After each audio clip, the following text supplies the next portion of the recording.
ಸಲ ಹೇಳೋದು ನಾವು ಅದಲ್ಲ ಸರ್, ಈಗ ಎಷ್ಟು ಸಲ ಹೇಳಬೇಕು?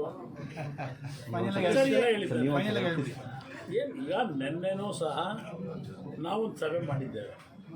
ರಾತ್ರಿ 1:30 ಗಂಟೆವರೆಗೂ ಸುದೀರ್ಘವಾಗಿ ಮಂಡ್ಯ ಜಿಲ್ಲೆಯ ನಮ್ಮ ಮಾಜಿ ಶಾಸಕರುಗಳು, ಹಾಲಿ ಶಾಸಕರಿದ್ದರೊಬ್ಬರು ಎಲ್ಲರೂ ಕೂಡ ಚರ್ಚೆ ಮಾಡಿದ್ದೇವೆ.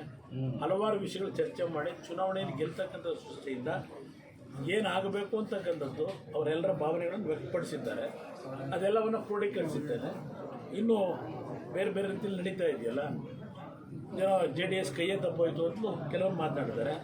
ಸೀಟ್ ಹೊಂದಾಣಿಕೆ ಆಗಬೇಕಲ್ಲ, ಸ್ಪರ್ಧೆ ಮಾಡ್ತೀನಿ ಅಂತಾನೆ ಹೇಳ್ತಾ ಇದ್ದಾರೆ ಸರ್. ಸೀಟ್ ಸಿಗ್ಲಿ ಬಿಡ್ಲಿ ಸುಮಲತಾ ಅವರು ಸ್ಪರ್ಧೆ ಅವ್ರಿಗೆ ಸೇರಿತ್ತು. ಅವ್ರ ಬಗ್ಗೆ ನಾನು ಯಾಕೆ ದೊಡ್ಡವರಿದ್ದಾರೆ, ನಿನ್ನೆ ಸಭೆ ಮಾಡಿದ್ದಾರೆ ದೊಡ್ಡವ್ರ ಬಗ್ಗೆ ನಾನು ಯಾಕೆ ಮಾತಾಡ್ತೀನಿ? ಅವ್ರು ದೊಡ್ಡವರಿದ್ದಾರೆ.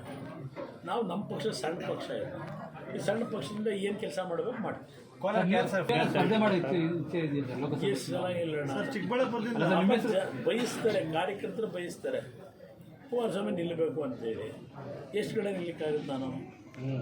ಅದರಿಂದ ನೋಡೋಣ. ಸಮಯದಲ್ಲಿ ಪಕ್ಷಕ್ಕೆ ಇವತ್ತು ನಮಗೆ 28 ಸ್ಥಾನ ಗೆಲ್ಲಬೇಕು, ಅದು ನನ್ನ ಗುರಿ ಇರ್ತಕ್ಕಂಥದ್ದು. ಆ 28 ಸ್ಥಾನ ಗೆಲ್ತಕ್ಕಂಥವ್ರ ಕಡೆ ನನ್ನ ಗಮನ ಇದೆ ಹೊರತು ನಾನು ವೈಯಕ್ತಿಕವಾದಂಥ ಸ್ಥಾನಮಾನಗಳ ಬಗ್ಗೆ ನಾನು ಚಿಂತೆ ಮಾಡಿದ್ದೆ. ಜಿ ಕನ್ನಡ ನ್ಯೂಸ್ ಈಗ ನಿಮ್ಮ ಮನೆಯಲ್ಲೇ ನೋಡಿ. ಎಲ್ಲ ಕೇಬಲ್ಗಳಲ್ಲಿ ಈಗ ಲಭ್ಯ.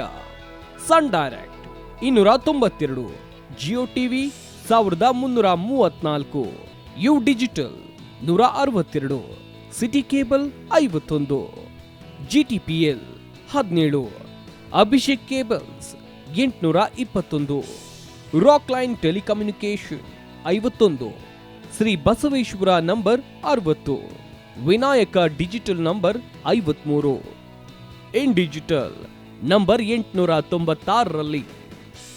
ನಿಮ್ಮಿಸ್ತದ ಜಿ ಕನ್ನಡ ನ್ಯೂಸ್ ನೋಡಿ ಆನಂದಿಸಿ.